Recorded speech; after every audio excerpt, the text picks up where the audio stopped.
which has put on limitations. You are originally unlimited and perfect. Later you take on limitations and become the mind. Perfect. That's what we do. So we can start to see, and I'll get more into this in the last section, we can start to see how we can turn this bloody key and open this door, which you can't do unless you get into these deep levels of understanding the nature of reality. And Einstein said, a human being is a part of the whole called by us universe, a part limited in time and space. He experiences himself, his thoughts and feeling as something separated from the rest, a kind of optical delusion of his consciousness. And that's exactly what it is, an optical delusion. So it's not just freeing our mind, it's freeing ourself from mind, or freeing ourself from the domination of mind on our sense of perception. And, you know, all the way through what we call history, these basic truths have been repeated. It's nothing new, it's just we're getting more to understand them in the mainstream.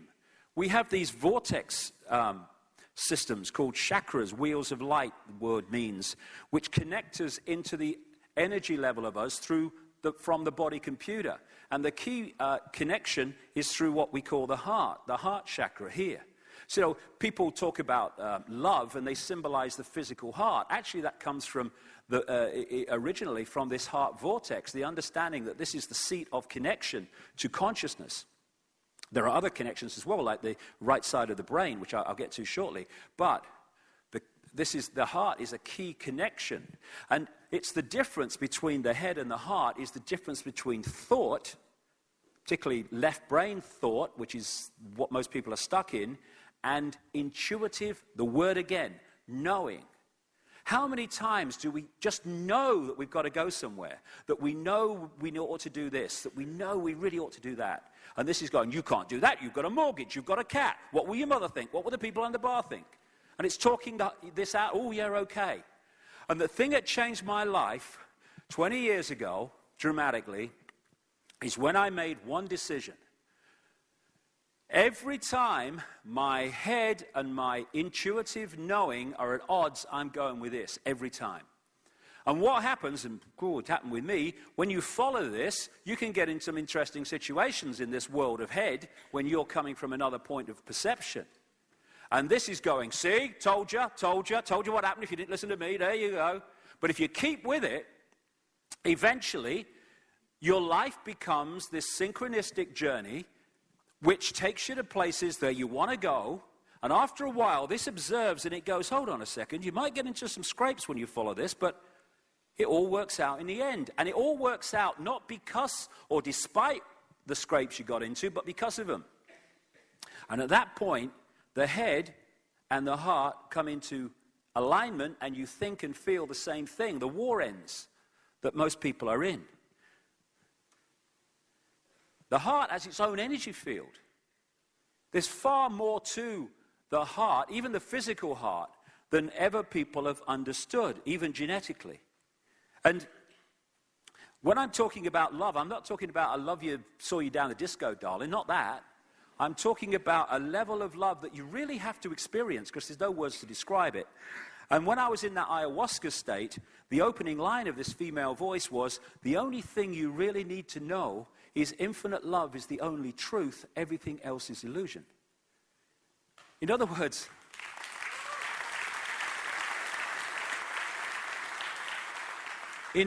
the existence of one infinite consciousness, that's the only truth. Everything else is illusion. It's the manifestation and manifestations of that consciousness in many and various ways. But the manifestations are the illusion. The consciousness is the base reality of everything. And a line from one of my books, love is not something you're in, it is something you are. That's the difference. It's interesting, I've talked to people who work in mind control and stuff, or used to, and they tell me that if you stimulate a certain part of the brain, you can get anyone to fall in love with anyone, as long as they stimulate their part of the brain as well. You'll get this attraction. It's electrochemical attraction. We call it love. It's actually attraction.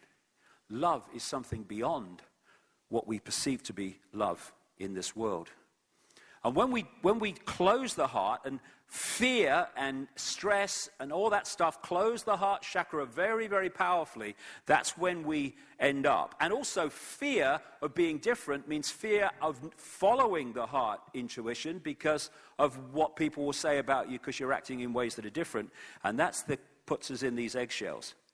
And when we open the heart, we're dealing with a level of love, call it cosmic love, unconditional love. There are many descriptions for it, but it's love that you have to feel to understand what it is. And I'm sure many people in this room have, although it's fleeting within the world sometimes that we experience. And when we open up, then we connect with all that is, and then we start to access levels of intuitive awareness that start to make the complex world of things and apartness become, whoa, that's how it goes together then. And without that, we're just lost in confusion, lost in the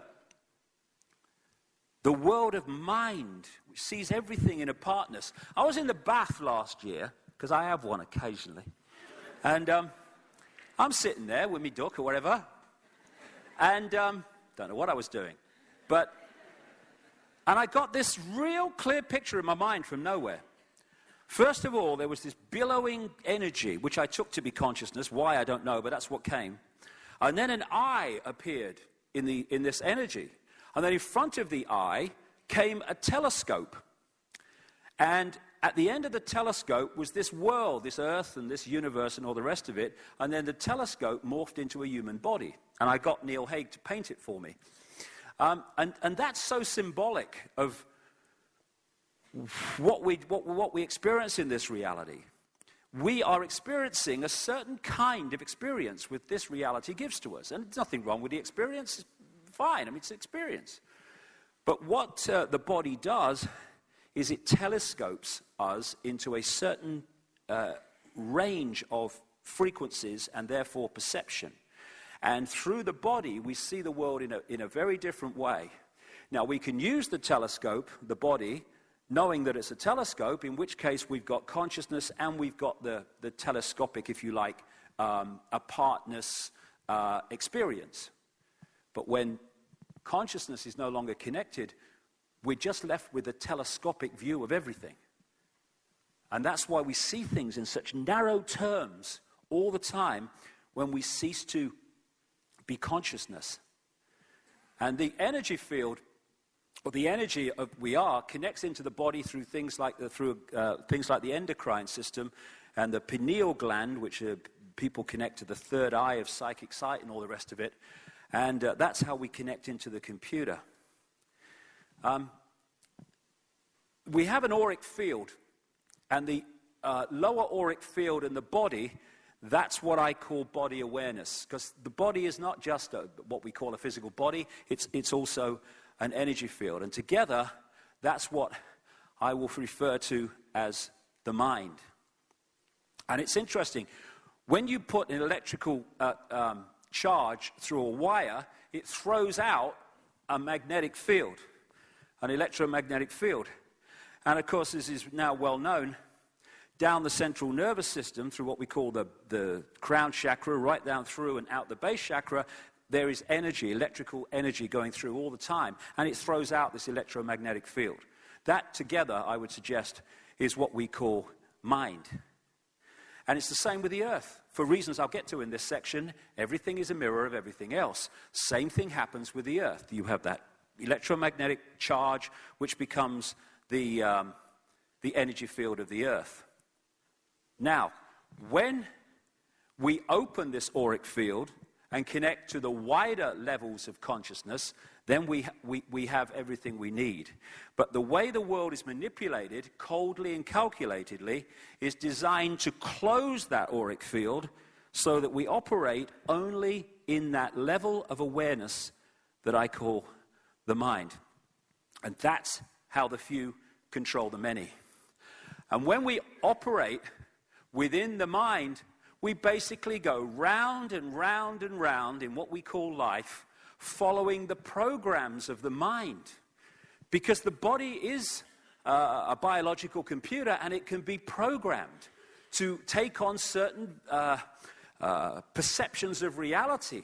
And the ones that we're programmed to take on because of the manipulation are ones of limitation, of I can't, little me, I have no power. And that's how